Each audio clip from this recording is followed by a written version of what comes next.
Siap. Perkenalkan diri dulu Kak.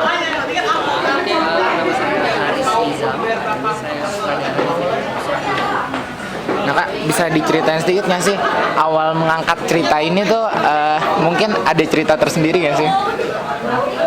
Biar agak ketang. Nah, iya biar kelihatan ini mantul juga. Siap. Oke.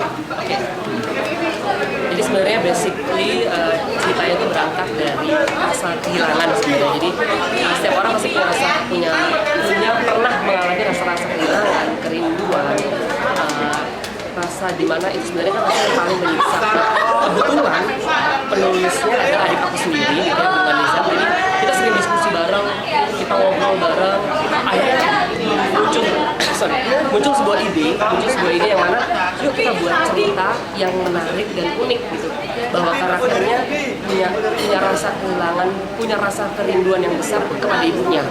Nah, akhirnya kita diskusi bareng sama penulisnya, kita ngobrol bareng bagaimana caranya membuat cerita ini menjadi entertaining tapi punya kesan yang ingin disampaikan. Jadi itu awal sekali cerita ini terbentuk. Nah, kan kita juga tahu nih para pemeran utamanya ini kan juga emang ada yang baru, tapi juga beberapa ada nama besar seperti Prilly dan Fandi Christian, juga dari Ilham dari Smash. Untuk proses castingnya sendiri gimana sih Kak? Oke, kalau berbicara proses casting itu emang ribet sekali ya, karena emang proses castingnya kita panjang, kita dari setahun sudah melakukan casting gitu ya. Dan dari awal sekali emang aku udah memplotting bahwa pemain utama aku harus pemain yang emang punya terus peran-peran tubuhnya adalah pemain-pemain yang aku ambil dari casting online, yang mana dari 2.000-an peserta itu menjadi 20 besar dan akhirnya ada 5 yang bisa bermain di film ini. Nah, kenapa saya pilih Prilly?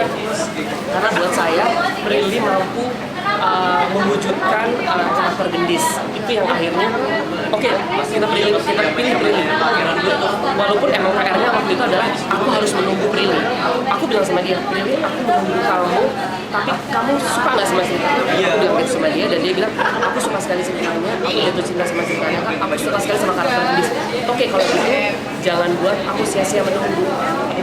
Caranya adalah kamu menunggu film ini, tapi kamu juga harus latihan.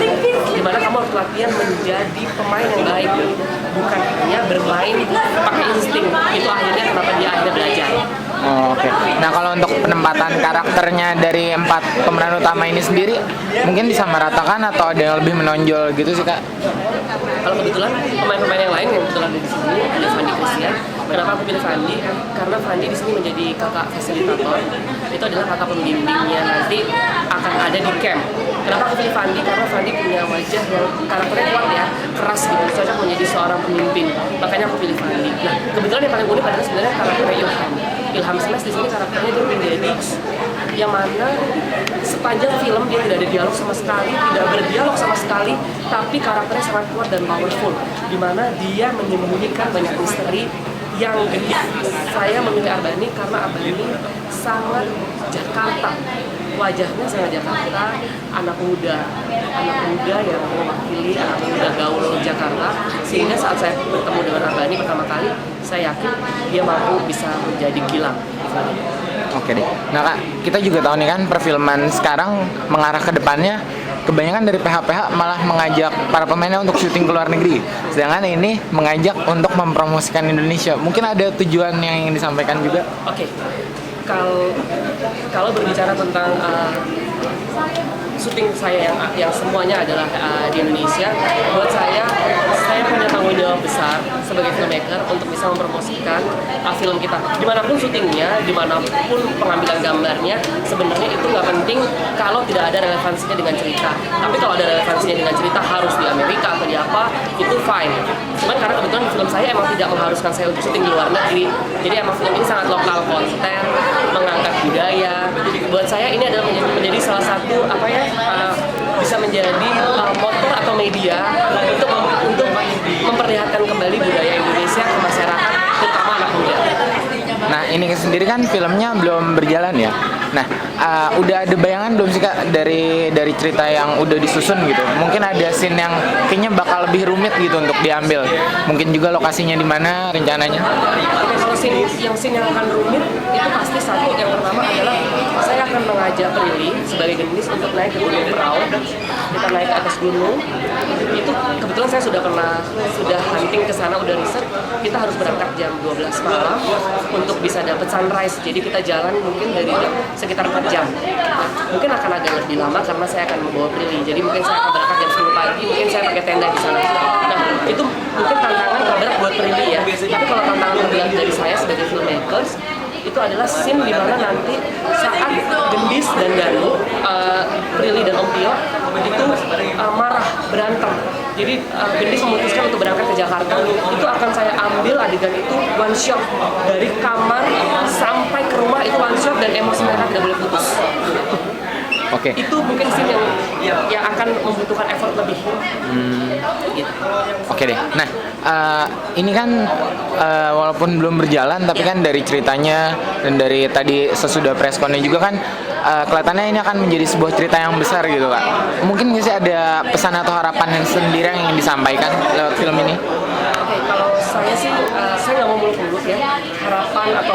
Harapan dari saya sebagai filmmakers, film Surat Penduduk itu bisa diterima oleh masyarakat. Film ini bisa menjadi salah satu yang dikenang.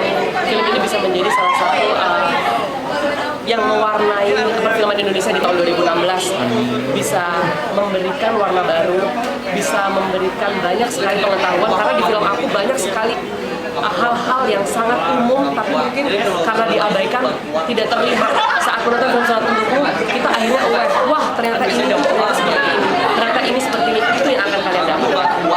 Oke deh. Nah Kak, walaupun film ini belum dimulai, mungkin bisa dipromosikan nanti kalau udah jadi untuk ditonton. Iya boleh. Oke. 3 Sebutnya apa? pemirsa aja. Oke, 3 2 1. Oke, buat semua pemirsa, jangan lupa untuk menonton film Surat Penduduk, karena film ini tidak hanya menghibur, tapi juga penuh syarat makna kehidupan, mendidik, dan pastinya akan membawa kalian ingat dan mati sayang dengan keluarga kalian. Jangan lupa Surat Penduduk 2016.